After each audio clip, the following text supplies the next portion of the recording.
Floods are one of the most common hazards in the world, and flood risk is getting worse with extreme weather events and rapid urban growth. But there are ways to reduce flood risk by working with nature, not against it. World Wildlife Fund's Environment and Disaster Management Team developed the Natural and Nature-Based Flood Management, a green guide, also known as the Flood Green Guide, to support the use of natural and nature-based methods for flood risk management. Whether you're new to flood management or already working on risk reduction methods, the FGG is here to guide you every step of the way.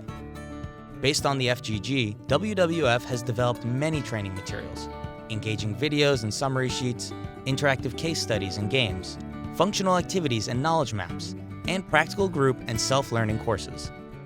These trainings are available online and in person to support your flood risk reduction journey. The guide is available for download in English, French, Spanish, and Sinhala. Other resources and trainings are available upon request in English, Spanish, and French. Join the movement.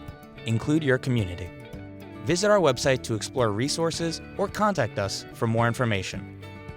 Act today for a resilient future for nature and people.